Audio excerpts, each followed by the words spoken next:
கிருஷ்ணகிரி மாவட்டத்தில் பார்த்தீங்கன்னா 2 பேரை எரிச்சு கொலை பண்ணியிருக்காங்க. எரிச்சு கொன்றவர்கள் யார்? இதோட பின்னணி என்னென்ன? அங்கே ஒரு உடல் இந்த மாதிரி எரிந்த நிலையில் காணப்பட்டது. அதை பார்த்தோம் அப்படின்னா அந்த பண ஓலை, அந்த பெட்ஷீட்ஸ் அதெல்லாம் போத்தப்பட்ட நிலையில் இருந்தது பார்க்க முடிஞ்சது. உடனே போலீஸாருக்கு அங்கேருந்து பார்த்தோன்னா ஒரு கிலோமீட்டரில் இதே மாதிரி இன்னொரு ஆணுடைய சடலம், அதாவது மகேஷ்குமார் அப்படிங்கிறவரும் செல்லப்பன் அப்படிங்கிறவரும். ஆனால் இவங்க பெரியவங்க, கிட்டத்தட்ட 10 மேலே பெரியவங்க. தன்னுடைய 10 வயது மகனை பின்னாடி உட்கார வச்சுட்டு அந்த மூட்டையை பிடிச்சிட்டு வர சொல்லியிருக்காங்க.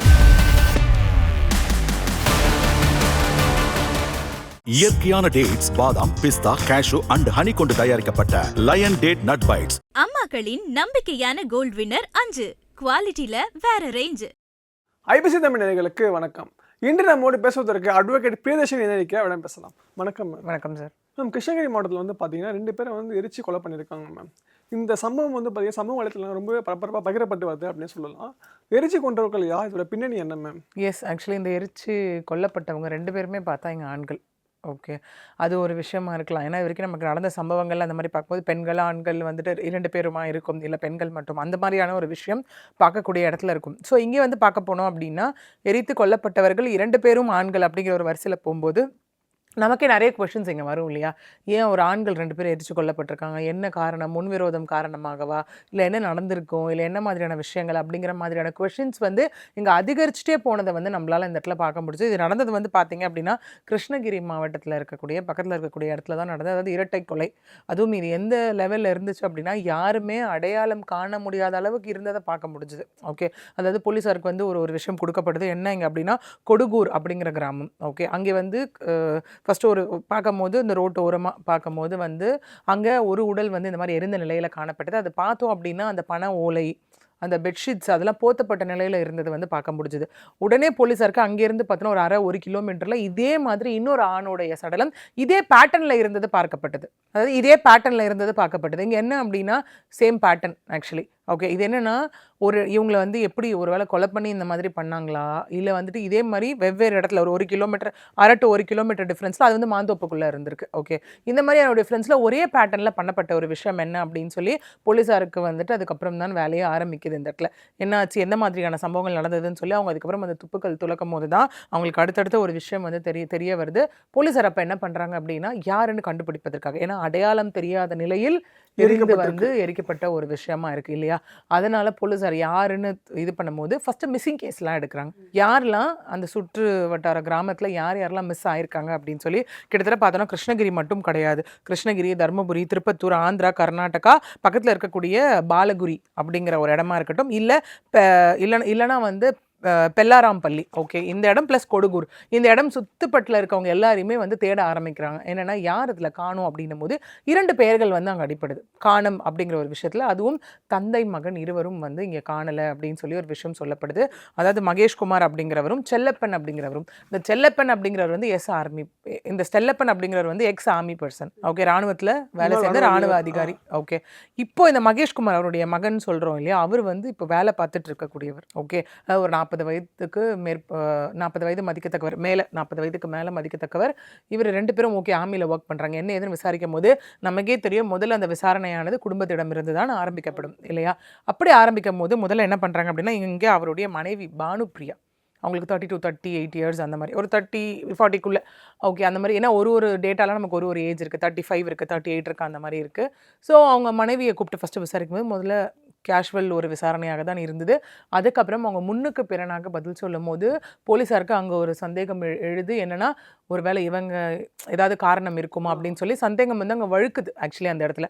ஏன்னா தெரியும் இல்லையா, அந்த விசாரணை வரும்போதே சொல்லும் போது கண்டிப்பாக பதறக்கூடியதை பார்க்க முடியும். ஏன்னா உங்கள் தகவலை முன்னுக்கு பிறனா முரணா சொன்னால் கண்டிப்பாக வரும். அங்கேருந்து ஒரு க்ளூ எடுக்கப்படும் இல்லையா? அந்த மாதிரி தான் இங்கே காவல்துறையினரும் என்ன பண்ணுறாங்க அப்படின்னா அங்கேருந்து ஒரு க்ளூ எடுக்கப்படுது. இது விசாரித்தது யார் அப்படின்னா இது சண்டே போல் இந்த சம்பவமானது இரவு அந்த மாதிரி நடக்குது. அதை பார்த்துட்டு கிருஷ்ணகிரி தாலுக் போலீஸ் ஸ்டேஷனுக்கு தான் இந்த இன்ஃபர்மேஷன் கொடுக்கப்பட்டு அவங்க உடலை கைப்பற்றி கிருஷ்ணகிரி மருத்துவமனை, அரசு மருத்துவமனைக்கு பிரேத பரிசோதனைக்காக அனுப்பப்படுறாங்க. பிரேத பரிசோதனையில் அடுத்து இருக்கக்கூடிய ஒரு ஷாக்கிங்கான விஷயம் என்ன அப்படின்னா முதல்ல அந்த இருவரும் கொல்லப்பட்டு, அதாவது கத்தியால் கொல்லப்பட்ட வயிற்றுல, கழுத்தில், இந்த மாதிரி பல இடங்களில் வெட்டுக்காயங்கள் ஏற்பட்டு அவங்க உயிர் போய் அதுக்கப்புறம் அவங்க எரிக்கப்பட்டிருக்காங்க. அப்படி அதாவது பெட்ரோல் ஊற்றி எரிக்கப்பட்டிருக்காங்க. பெட்ரோல் ஃபியூவல் ஏதோ ஒன்று ஊற்றி அவங்க வந்து அந்த பனை ஓலை போத்தப்பட்டு இருக்கக்கூடிய பெட்ஷீட்ஸு, இந்த சாக்கு பை அப்படிங்கிறது எல்லாமே வந்து போத்தப்பட்டு அவங்க அங்கே எரிச்சு கொலை பண்ண, ஆக்சுவலி ஆல்ரெடி கொலை பண்ணிட்டாங்க. அவங்க வந்து மேபி அந்த தடயங்களை அழிச்சிடணும், யாருன்னு தெரியக்கூடாது அப்படிங்கிறதுக்காக வந்து, அதாவது யார் அவங்கள கொன்னாங்களோ அவங்க திட்டமிட்டு பண்ண ஒரு சதியாகத்தான் அது வந்து போஸ்ட்மார்ட்டம் ரிப்போர்ட்டில் வந்து போலீஸாருக்கு தெரிய வந்திருக்கு. அதுக்கப்புறம் போலீஸார் 5 தனிப்படைகள் அமைச்சாங்க. அது மட்டும் இல்லாமல் அங்கே இருக்கக்கூடிய எஸ்பி தங்கதுரை அவர்களாக இருக்கட்டும், சேலம் சரக டிஐஜி சந்தோஷ் அவர்களாக இருக்கட்டும், இவங்க டைரெக்டாக என்கொயரிக்குள்ளே வராங்க. 5 தனிப்படையை அமைச்சு கடைசியில் ஒய்ஃப் கிட்டேருந்தே என்கொயரியை ஸ்டார்ட் பண்ணுறாங்க. அப்புறம் சொல்லுவாங்க இல்லையா, விசாரிக்கிற விதத்தில் விசாரிக்கும் போது அப்படிங்கிற மாதிரியான விஷயங்கள் வரும்போது அவங்ககிட்ட கொஞ்சம் அதுக்கப்புறம் விசாரணைகளை கொஞ்சம் பலப்படுத்தும் போது என்ன ஆகுதுன்னா, அவங்க வாயிலேருந்தே உண்மைகள் வருது, விவரங்கள் பின்ன தெரிய வருது. ஓகே, அதுக்கு என்ன காரணம் அப்படின்னா எக்ஸ்ட்ரா மேரிட்டல் அஃபேர். ஓகே, அதுதான் வந்து இதில் இருக்கும். என்ன எக்ஸ்ட்ரா மேரிட்டல் அஃபேர், ஏன்னா நம்ம நிறைய முன்னாடி கேசஸ் பேசும்போது நம்ம பேசியிருக்கோம் இல்லையா. ஏன்னா இன்னைக்கு அதிகரிச்சுட்டு இருக்கக்கூடிய டிவோர்ஸ், ஏன்னா முன்னெல்லாம் என்ன ஆகும் அப்படின்னா பிடிக்கலன்னு டிவோர்ஸ் வாங்கிட்டு போகிற ஒரு விஷயமா இருக்கும் இல்லையா. இல்லை என்ன ஆகும்னா லைக் அதுக்கப்புறம் போராடி ஏதோ ஒரு விஷயத்தை விட்டு வெளில வருவாங்க. இப்போ என்ன ஆகுது அப்படின்னா, இவங்க யார் கூட ஒரு ரிலேஷன்ஷிப்பில் இருக்காங்க, அதாவது திருமணத்தை தாண்டி ஒரு உறவில் இருக்காங்களோ அவர்களால் இங்கே வந்துட்டு கொலை சம்பவங்கள் நிகழ்கிறத நம்மளால் பார்க்க முடியுது. இதுவும் அது மாதிரியான ஒரு சம்பவம் தான், இதுவும் அது மாதிரியான ஒரு கேஸ் தான் இந்த இடத்துல. ஓகே, இங்கே என்ன ஆகுது அப்படின்னா, இவர் வந்து இந்த மகேஷ்குமார் அப்படிங்கிறவர் வந்து ஜம்மு அண்ட் காஷ்மீரில் வந்து இராணுவ துறையில் இருக்கார். அங்கே வந்து அவர் வேலை செஞ்சுட்டு இருக்கும் போது இங்கே என்ன நடக்குதுன்னா, அவருடைய மனைவி பானுப்பிரியாவும் மாமியார், அதாவது மகேஷ்குமாருடைய தாயார் ப்ளஸ் தந்தை, இந்த இடத்துல பார்த்தோம் அப்படின்னா வந்து செல்லப்பன், காளியம்மாள், இவங்க எல்லாம் என்ன பண்ணுறாங்க அப்படின்னா, இங்கே வந்து பெல்லாராம்பள்ளி அப்படிங்கிற இடத்துல வந்து கள்ள சந்தையில் வந்து சாராயம் வியாபாரம் பண்ணுறாங்க இவங்க எல்லாருமே. ஓகே, அந்த மாதிரி சாராய வியாபாரம் பண்ணும்போது ஒரு லாரி டிரைவரான இங்கே இருக்கக்கூடிய பூவரசன் அப்படிங்கிறவங்களுக்கு கூட வந்து பானுப்பிரியாவுக்கு பழக்கம் ஏற்படுது. அந்த சாராயம் வாங்கி குடிக்கிறது வைக்கிறது எல்லாமே லாரி டிரைவர். இதில் என்ன ஒரு விஷயம் பார்த்தீங்கன்னா, அந்த பையனுக்கு ஒரு 20-24 வயசு தான் சொல்லப்படுது. ஆனால் இவங்க பெரியவங்க, கிட்டத்தட்ட 10 மேலே பெரியவங்க. இதில் இன்னொரு விஷயம் என்னென்னா, இவங்க 2 பேருக்கும் கல்யாணம் ஆகி 10 வயசில் ஒரு பையனும் 8 வயசில் ஒரு பையனும் இருக்காங்க. இவங்க 2 பேருக்கும், மகேஷ்குமாருக்கும் பானுப்பிரியாவுக்கும். ஓகே, இவர் அங்கே ஒர்க்கில் இருக்க சுச்சுவேஷனில் இந்த மாதிரி ஒரு பழக்கம் ஏற்படுது. இது அவருக்கு தெரிய வருது. நாளடைவில் இது என்ன ஆகுதுன்னா, டெய்லி அந்த போயிட்டு கள்ளச்சாராயம் விற்க போகிறது, அந்த சந்தையில் இந்த மாதிரியான விஷயங்கள் போகும்போது பழக்கம் ரொம்ப முற்றி போய் கடைசியில் தட் இஸ் திருமணத்தை தாண்டிய உறவாக அது மாறுகிறது. இது என்ன ஆகுதுன்னா, அங்கே ஜம்மு அண்ட் காஷ்மீரில் இருக்க அவருக்கு வந்து தெரிய வருது. ஆஸ் யூஷுவல் நம்ம எல்லா கேஸ்லையும் பார்த்த மாதிரி தான் தெரிய வரும்போது அவர் அங்கேருந்து கிளம்பி இங்கே வரார். ஓகே, என்ன இதுன்னு கிளம்பி வரும்போது அவங்களுக்குள்ளே வந்து வாக்குவாதங்கள், சண்டைகள் அதிகரிக்குது. அவர் வந்து ரொம்ப கண்டிக்கிறாரு. சம்பவம் நடந்த அன்னைக்கு வந்துட்டு ரொம்ப இந்த மாதிரி பிரச்சனைகள் ஆகுது அப்படின்னு சொல்லப்படுது. 2 பேருக்குள்ளே ரொம்ப அதிகமாகும் போது அப்போ தான் ஒரு இரவு போல் ஞாயிற்றுக்கிழமை, அந்த ஞாயிறு திங்கள் அந்த பிட்வீனில் நடந்தது எல்லாமே. ஞாயிற்றுக்கிழமை வந்து பூவரசன் வந்து இவங்க வீட்டுக்கு வந்ததாக சொல்லப்படுது. அதாவது பானுப்பிரியாவும் மகேஷ்குமாருக்கும் நடந்த சண்டையில் அவங்க வீட்டுக்கு வந்தபோது அவர் வந்து அவங்க வந்து இவங்களை மிரட்டினதாகவும் கத்தி எடுத்துகிட்டு வந்ததாகவும் ஒரு விஷயம் சொல்லப்படுது பூவரசன். ஸோ மகேஷ்குமார் மகேஷ்குமார் வந்து அவரை குத்த போக இவரை குத்த போக திரும்ப என்ன ஆகிட்டு இருக்குன்னா, இந்த பூவரசன் மகேஷ்குமார் வயிற்றுல கண்ணா பின்னான்னு வந்து குத்திருக்காரு. அந்த இடத்துல குத்துன உடனே அவர் அலறல் சவுண்டு கேட்டு பக்கத்தில் தூங்கிட்டு இருந்த பக்கத்து அறையில் வீட்டில் தூங்கிட்டு இருந்தால் அவங்க அப்பா வந்திருக்காருங்க, செல்லப்பன். அவர் வந்து அங்கே வந்திருக்காரு. வந்தோடனே அவரையும் கழுத்தில் ஃபுல்லாக வெட்டியிருக்காரு. வெட்டினவங்க 2 பேரும் சம்பவ இடத்துலேயே உயிரிழந்திருக்காங்க. ஸ்பாட் 2 பேருமே உயிரிழந்தோடனே ஆஸ் யூஷுவல் இவங்களுக்கு என்ன பண்ணுறதுன்னு தெரியாமல் இது எப்படியாவது நம்ம மறைச்சு ஆகணும் அப்படின்னும் போது தான் அடுத்தது அவங்க கையாண்ட ஒரு விஷயம் வந்து என்னென்னா, அந்த ரத்தமானது அவங்க வீட்டு அந்த வாசலை விட்டு தாண்டி, அதாவது அந்த ரூம் இருக்க வாசலை விட்டு தாண்டி வெளியே போகக்கூடிய அளவுக்கு இருந்திருக்கு அந்த இடத்துல. ஸோ என்ன பண்ணியிருக்காங்க அப்படின்னா, ஒரு பெரிய சாக்கு பையை எடுத்து அதுக்குள்ளே அந்த மகேஷ்குமாரை அப்படியே அடைச்சிருக்காங்க. அடைச்சி அந்த ரத்தம் வந்து வெளியே இருக்கிறது எல்லாத்தையும் அது மேலேயும் பெட்ஷீட் போட்டு சாக்கெல்லாம் போட்டு அடைச்சி, அப்புறம் அவருடைய தந்தை இருக்கார் இல்லையா, அவரையும் வந்து இங்கே ஃபுல்லாக பெட்ஷீட்டில் ஃபுல்லாக இது பண்ணியிருக்காங்க. இந்த மாதிரி 2 பேரையும் எப்படி டிஸ்போஸ் பண்ணுறது, இப்போது நம்ம மாட்டிக்கக்கூடாது அப்படிங்கிற ஒரு விஷயம் வந்து இப்போது 2 பேருக்கும் தோணின ஒரு விஷயம். இதில் இன்னொரு அடுத்த ட்விஸ்ட்டே என்ன அப்படின்னு பார்த்தோன்னா, இதில் அரெஸ்ட் பண்ணப்பட்டவங்க 3 பேர். 2 பேர் தான் அங்கே 2 பேர் இல்லையா, அரெஸ்ட் பண்ணப்பட்டவங்க 3 பேர். இதில் என்ன ஆயிருக்கு அப்படின்னா வந்துட்டு, வெளியே அவரோட ஸ்கூட்டி நின்று இருந்திருக்கு. மகேஷ்குமார், செல்லப்பன் அவங்க யூஸ் பண்ணுற ஸ்கூட்டி நின்று இருந்திருக்கு. இவங்க அங்கேருந்து டிஸ்போஸ் பண்ணணும் அப்படிங்கிறதுக்காக என்ன பண்ணியிருக்காங்கன்னா, ஃபஸ்ட்டு அவங்க இவரை கொண்டாங்க இல்லையா, மகேஷ்குமார் தன்னுடைய கணவரை, பானுப்பிரியா அவங்க கணவரை கொண்டாங்க இல்லையா, என்ன பண்ண சாக்கு மூட்டை எடுத்துகிட்டு போய் டிஸ்போஸ் பண்ணுறதுக்கு அந்த வண்டிக்கு முன்னாடி இருக்கும் இல்லையா, அந்த ஸ்கூட்டி ஸ்பேஸ் இருக்கும் இல்லையா, அங்கே வச்சுட்டு தன்னுடைய 10 வயது மகனை பின்னாடி உட்கார வச்சுட்டு அந்த மூட்டையை பிடிச்சிட்டு வர சொல்லியிருக்காங்க. கொண்டு போய் இந்த டிஸ்போஸ் பண்ண பையனுக்கு தெரியாதா மேம்? அதுதான் அடுத்த கட்ட விசாரணையானது. ஓகேவா, ஸோ இந்த மாதிரி வந்து கூட்டிகிட்டு போயிருக்காங்க. கூட்டிகிட்டு போய் ஒரு இடத்துல அவங்கள போட்டுட்டு, அந்த பகுதி நம்ம பார்த்தோம் இல்லையா ஃபஸ்ட்டு வந்து பார்க்கும்போது, இந்த கொடுகூர் அந்த இடத்துல அவங்கள போட்டுட்டு பக்கத்தில் இருக்கக்கூடிய பெட்ரோல் பங்க்கில் போய் டீசல் வாங்கியிருக்காங்க. ஊற்றி எரிப்பதற்காக டீசல் வாங்கியிருக்காங்க. ஸோ என்ன பண்ணியிருக்காங்கன்னா, அவரை கொண்டு போய் போட்டாங்களா, போட்டுட்டு டீசல் ஊற்றி அங்கே வந்து அந்த சாக்கு பை மேலே பனை ஓலை என்னெல்லாம் அங்கே இருந்ததோ எடுத்து போட்டு எல்லாத்தையும் வச்சு அவரை கொளுத்திட்டாங்க. திரும்ப வீட்டுக்கு வந்திருக்காங்க.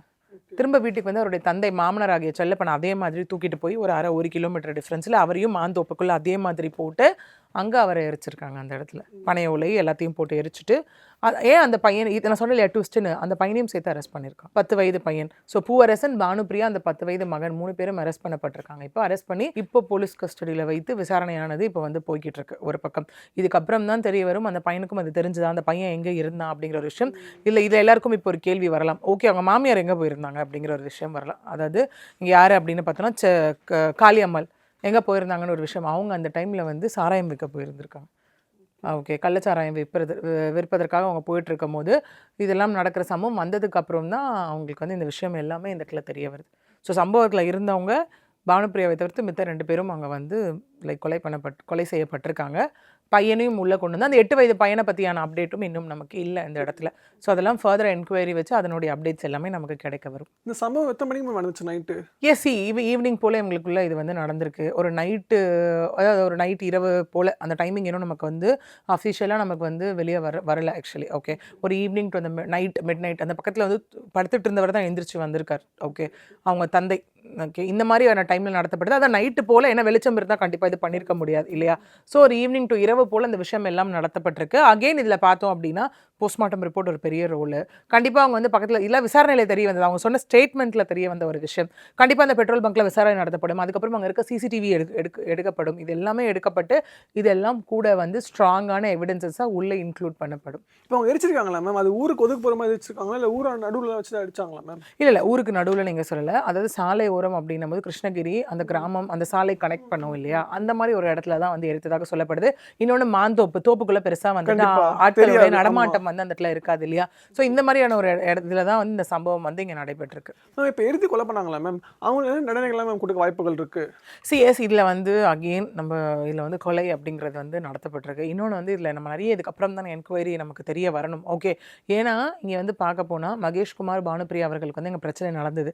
இங்கே பூவரசன் யார் சொல்லி வந்தார் அப்படிங்கிற ஒரு விஷயம் வந்து இங்கே நம்ம யோசிக்கணும் இல்லையா? இல்லை முன்கூட்டியே வந்துட்டு அவர் வரும்போது கத்தி எடுத்துகிட்டு வந்தாருன்ற ஒரு விஷயம் இருக்குது. அப்போ முன்கூட்டியே திட்டம் தீட்டப்பட்டதா அப்படிங்கிற ஒரு விஷயம் இருக்குது இந்த இடத்துல இல்லையா? ஸோ இந்த என்ன ஹஸ்பண்ட் ஒய்ஃப்க்கு ஒரு பிரச்சனை அப்படின்னும் போது மேபி நிறைய கேசஸில் நம்ம பார்த்துருப்போம், இந்த மாதிரி சந்தேகப்பட்ட என் ஹஸ்பண்ட் இந்த மாதிரி பண்ணுறாரு அப்படின்னு இவங்க முன்னாடி சொல்லப்பட்டதா சொல்லப்படுது, வாய்ப்புகளும் இருக்குது. ஓகே, ஸோ அப்படி இருக்கும்போது இந்த டைமில் நீ வாணி இன்ஃபார்ம் பண்ணப்பட்டுச்சான்ற ஒரு விஷயம் எல்லாமே இருக்குது. இப்படிலாம் இருந்ததுன்னா லைக் 2 பேரும் சேர்ந்து தீட்டிய சதி அப்படின்னா கிரிமினல் கான்ஸ்பைரிங் ஆக்டாகவும் வரும். 2 அல்லது 2க்கும் மேற்பட்டோர் கூட்டாக சேர்ந்து ஒரு சதி செயலில் ஈடுபடுவது அப்படிங்கிற ஒரு விஷயம் இந்த இடத்துல இருக்கு இல்லையா? இன்னும் பையனை அரெஸ்ட் பண்ணதுக்கான ஸ்டேட்டஸ் நமக்கு தெரியலை. ஓகே, ஏன் அரெஸ்ட் பண்ணாங்க, அந்த மூட்டையை பிடிச்சிட்டு போனதுக்காக அந்த அரெஸ்ட் நடந்ததா, இல்லை என்ன மாதிரியான விஷயங்கள் அப்படிங்கிறது இன்னும் நமக்கு வந்து முழு இதனுடைய லைக் என்ன நடந்தது அப்படிங்கிற ஒரு பேக்ரவுண்டுக்கான ஒரு விஷயம் வந்து இன்னும் காவல்துறை தரப்புல இருந்து விவரமாக இன்னும் தெரிவிக்கப்படலை. அது நமக்கு போக போக தெரிய வரும். ஓகே, அதனால கொலை சம்பவம் அப்படிங்கிறதுக்கான இது கன்ஃபார்மாக இந்த இடத்துல இருக்குது. That is death. Okay, that is BNS act படி கண்டிப்பாக இதுக்கு நம்ம எக்ஸ்பெக்ட் பண்ணக்கூடிய ஒரு விஷயம் டெத் சென்டென்ஸ் அப்படின்னு. ஐ மீன் அவங்க ஒரு கொலையில் ஈடுபடுறாங்க, மர்டர் அப்படின்னு வரும்போது இந்த இடத்துல கண்டிப்பாக அதுவும் கொடூரமாக எரித்து கொல்லப்பட்ட ஒரு விஷயம், life imprisonment or to one extent of death penalty அப்படிங்கிற ஒரு விஷயம் வந்து நம்ம எக்ஸ்பெக்ட் பண்ணலாம். ஆமாம், ஏன்னா ரேரஸ்ட் ஆஃப் ரேர் கேசஸ்ன்னு வரும்போது தான் அந்த டெத் பெனால்ட்டி அப்படிங்கிறது கன்ஃபார்ம் உறுதி செய்யப்படுறதை நம்ம பார்க்குறோம். ஏன்னா இன்னும் சொல்ல போனால் there is a thin line between life sentence and death penalty அப்படிங்கிறது இல்லையா? நம்ம நிறைய கேசஸில் வந்து டெத் பெனால்ட்டி வேணும்னு கேட்ட கேசஸ் இருக்குது. அதனை தாண்டி இப்படி போகும்போது லைஃப் இம்ப்ரிசன்மெண்ட் எதிர்பார்த்த இது இருக்குது. அது இன்டர்பிரிட்டேஷனை வச்சு என்ன மாதிரியான தண்டனை அப்படிங்கிறது உறுதி செய்யப்படும். பட் உச்சபட்ச தண்டனை அப்படிங்கிறது கண்டிப்பாக இந்த இருவருக்கும் இங்கே வந்து கிடைப்பதற்கான நிறைய சான்சஸ் இருக்குது. பையன் ஆட்டோமேட்டிக்காக வரும்போது ஒரு வேலை அந்த பையன் ஏதாவது இன்க்ளூடுன்னு வந்ததுன்னா அகெயின் அது ஜுவனலில் போயிடும். 18 வயசு கீழே இல்லையா? அது வந்து டோட்டலாக வேறு ஒரு கான்செப்டில் போயிடும். ஓகே மேம், இந்த சம்பவங்கள் வந்து நடக்காமல் இருக்கிறதுக்கு வந்து மக்களும் சரி இல்லை போலீஸ் தரப்புலையும் சரி என்ன மாதிரியான நடவடிக்கைகள் எடுக்கணும்னு நினைக்கிறேன் மேம் நீங்கள்? சிஎஸ் இப்போ நம்ம வந்து திரும்ப நம்ம நிறைய சொல்லக்கூடிய ஒரு விஷயம் நம்ம ஆரம்பத்திலேயே பேசணும். முன்னெல்லாம் ஒருத்தவங்களை பிடிக்கலையா, அது வந்து irrespect of like gender. Okay, அதாவது ஆணுக்கு கணவருக்கு வந்து மனைவியோ இல்லை மனைவிக்கு வந்து கணவரையோ பிடிக்கல அப்படின்னா ஒரு எக்ஸ்டென்ட் வரைக்கும் பிடிக்கலையா டிவோர்ஸ் வாங்கிட்டு அவங்கவுங்க லைஃப் அவங்கவுங்க பார்த்துட்டு போங்க அப்படிங்கிற ஒரு விஷயம். சில இடத்துல இந்த மாதிரியான லைக் சண்டைகள் வரும்போது கேள்விகள் கேட்கப்படும் போது என்ன அந்த டிசிஷன் ஃபேக்டர் வந்துடுது அப்படின்னா, நீ இருந்தால் தானே என்னை கேள்வி கேட்பேன், அப்படிங்கிற ஒரு நிமிஷம் யோசிக்க நினச்சவங்களுக்கு இது பண்ணால் இதனுடைய பின் விளைவுகள் கான்சிக்வன்சஸை நான் அனுபவிக்கணும் அப்படிங்கிற ஒரு விஷயம் வந்து யாருக்குமே மைண்டில் தோணவே மாட்டேங்குது. அதனால தான் இங்கே வந்து ரொம்ப ஸ்மார்ட்டாக பண்ணலாம்னு நினச்சி மாட்டிக்கிறவங்க நிறைய பேர். ஏன் இதே நார்த்தில் நம்ம ஒரு கேஸ் பார்த்தோம் இல்லையா, அதாவது லைக் ஸ்கூல் கால பழக்கத்தில் ஏற்பட்ட ஒரு நண்பர் திரும்ப வந்து அது காதலாக ஆன ஒரு விஷயத்தில் ஹஸ்பண்ட் வந்து கொலை பண்ணி பேரலில் போட்ட ஒரு விஷயம். கடைசியில் அவங்க பொண்ணு தானே அங்கே அடையாளம் காண்பிச்சது. அந்த பேரில் இது பண்ணும்போது அப்பான்னு சொல்லும் போது தானே இத்தனைக்கும் என்னென்னா அதில் எவ்வளோ அழகாக வந்து அக்கௌண்ட் எல்லாம் க்ரியேட் பண்ணி அம்மாவோட ஆன்மா பேசுகிறேன், நீ வந்து இது வந்து நீ நரபலி கொடுத்தா தான் இதுன்ற மாதிரியான விஷயங்கள் எல்லாமே நம்ம பார்த்துருக்கோம் இல்லையா. இன்றைக்கி இதில் ஆண்களோ பெண்களோ யாருமே வந்து ஒருத்தர் மேலே கீழே விதிவிலக்கு நம்ம சொல்ல முடியாது. ரெண்டு தரப்புலையும் நடக்கக்கூடியதை நம்மளால இன்னும் நமக்கு நடந்த அந்த ப்ரெஷர் குக்கர் கேஸ்ன்னு ரொம்ப ட்ரெண்டாக போயிட்டு இருந்த விஷயம் இன்றைக்கும் விடை தெரியாமல் தான் நமக்கு இருக்குது இல்லையா. ஏன்னா இவர் என்னப்பா உண்மையாக சொல்கிறாரா இல்லை இவர் ஏதாவது லூஸா அப்படிங்கிற மாதிரியான விஷயங்கள் வரைக்கும் இருக்கு. எப்படி அந்த அளவுக்கு போட்டு மிக்சியில் அரைச்சி கூலாக்கி இதெல்லாம் பண்ண முடியும்? அதாவது யோசனைக்கு அப்பாற்பட்ட ஒரு விஷயம் இல்லையா. ஒரு பக்கம் நம்ம வந்து இவ என்னப்பா ஒரு ஆலிசினேஷன் வேர்ல்ட்ல இருக்காரோ அப்படிங்கறது எல்லாமே தாண்டி அது போலீஸாரே வந்துட்டு ஒரு கட்டத்துக்கு மேல என்னப்பா லூஸ் ஆயிவரு அப்படிங்கிற மாதிரியான ஒரு விஷயங்களே மனநலம் பாதிக்கப்பட்டவர் ஆயிவரு அப்படிங்கிற அளவுக்கு யோசிக்க வைத்த ஒரு விஷயம் எல்லாம் இங்க நடந்தேறி இருக்கிறத நம்ம பார்க்குறோம் இல்லையா. ஸோ இதில் ஒரே ஒரு விஷயம் என்ன அப்படின்னா, இந்த மாதிரியான ஒரு சம்பவம் நடக்குது அப்படின்னும் போது அதுக்கு கொலை அப்படின்னு போகிறதுக்கு உண்டான ஒரு விஷயம் கண்டிப்பாக கிடையவே கிடையாது. பிடிக்கலையா அது ஒதுங்குறது ஒரு பக்கம் பெஸ்ட்டு. அது வந்து என்னென்னா விச் மீன்ஸ் அதுக்கு முன்னாடி அவங்க யோசிக்க வேண்டிய விஷயம் நமக்குன்னு ஒரு லைஃப் இருக்குது, ஃபேமிலி இருக்குது. ஓகே, இதனால தான் இன்றைக்கி என்ன ஆகிடுதுன்னா ஒரு கட்டத்துக்கு மேலே ஹஸ்பண்ட் வந்து ஒய்ஃபை விட்டு பிரிஞ்சு போகிறதுக்கு யோசிக்கக்கூடிய நிலைமை இன்னைக்கு ஆகிடுது. ஓகே, ஏன்னா அது ட்ரஸ்ட் இருக்கிறது இந்த மாதிரியான சம்பவங்கள் நடக்கும்போது ஒரு இன்செக்யூரிட்டியில் வந்துட்டு அது ஒரு கொஷனாக மாற்றப்படுது இந்த இடத்துல. அப்போ அந்த இடத்துல என்ன நீ சந்தேகப்படுறியா அப்படின்னு ஆரம்பிச்சு அதுலேருந்து ஒரு பிரச்சனைகள் வந்து அதிகமாகும் இல்லையா. ஏன்னா ஒரு காலத்தில் பெண்கள் மட்டுமே பாதிக்கப்பட்டுட்டு இருந்தாங்க. இந்த மாதிரி கேசஸ் வரும்போது இல்லைப்பா ஆண்களும் இங்கே பாதிக்கப்பட்டுட்டு தான் இருக்காங்க அப்படிங்கிற ஒரு விஷயம் வந்து அகெயின் அண்ட் அகெயின் நமக்கு ப்ரூவ் ஆகக்கூடியது தான் நீங்கள் இருந்துக்கிட்டே இருக்குது. அகெயின் காவல்துறை தரப்பு அப்படின்னும் போது எஸ் லைக் இப்போ இந்த மாதிரியான சம்பவங்கள் அப்படின்னு போகும்போது நம்ம என்ன பண்ணணும் அப்படின்னா ஐ திங்க் அப்போ தெருவுக்கு தெரு ஒரு காவல்துறை ஒரு காவல் அதிகாரி அப்படின்னு நம்ம போடக்கூடியது சாத்தியமற்ற ஒரு விஷயம் இல்லையா. ஏன்னா இப்போ வந்து யார் எங்கே க்ரைம் பண்ணுவாங்க, எப்போ என்ன நடக்கும், ஏன்னா நம்ம காமனாக சொல்லலாம் பெண்களுக்கு பாதுகாப்பு வேணும்னு காமனாக சொல்லலாம் இல்லையா. அதாவது குழந்தைங்களுக்கு பாதுகாப்பு வேணும்னு காமனாக சொல்லலாம். ஓகே, இந்த மாதிரி வந்து லைக் இன்றைக்கி பெண்களுக்கு அகேன்ஸ்டாக நடக்கக்கூடிய க்ரைம்லேயே நம்ம பார்த்தோம் அப்படின்னா நம்ம நிறைய பார்த்தது போதை வஸ்துக்களால் நடக்கக்கூடிய ஒரு விஷயம். 3 விஷயம் நம்ம முன்னாடி பேசும்போதும் அதை பற்றி பேசியிருக்கோம். அதாவது ஆல்கஹால் ஒரு பக்கம் இருக்கட்டும், 2வது ட்ரக்கோட இன்ஃப்ளூயன்ஸ், 3வது பான் அடிக்ஷன். நம்ம நடந்த எல்லா கிரைம்லையும் எடுத்துக்கிட்டோன்னா இது ஒரு பெரிய ரோல் ப்ளே பண்ணுது, 3 மேஜர் ரோல் ப்ளே பண்ணுது இல்லையா. அப்போ அந்த மாதிரி இருக்கும்போது அதை அஸ் அ காமனாக நம்ம டைப் பண்ண முடியும். பட் இதை வந்து எந்த டெஃபினேஷன் கீழே நம்ம கொண்டு வர முடியும் இல்லையா. ஸோ அவங்க மனசாட்சின்ற ஒரு விஷயத்தை பார்த்து நடந்துக்கிறது அப்படிங்கிறது வந்துட்டு மேபி ஃபர்தராக ஒரு எக்ஸ்ட்ரா மேரிட்டல் அஃபேர் பற்றி யோசிக்கிறதோ இல்லை தன்னுடைய ஃபேமிலியை விட்டுட்டு போகிறத பற்றியோ வந்து அவங்க யோசிச்சாங்க அப்படின்னா மேபி அவங்களுடைய குடும்பம் அவங்களுடைய இது வந்து இங்கே காப்பாற்றப்படலாம். ஸோ சொன்ன மாதிரி நிறைய விஷயங்கள் பகிர்ந்துக்கிட்டீங்க. உங்கள் நேரத்தை எங்களுக்காக செலவிட்டதுக்கு மிக்க நன்றி. நன்றி. இயற்கையான டேட்ஸ், பாதாம், பிஸ்தா, கேஷு அண்ட் ஹனி கொண்டு தயாரிக்கப்பட்ட லயன் டேட் நட் பைட்ஸ். அம்மாக்களின் நம்பிக்கையான கோல்ட் வின்னர் 5 குவாலிட்டில வேற ரேஞ்ச்.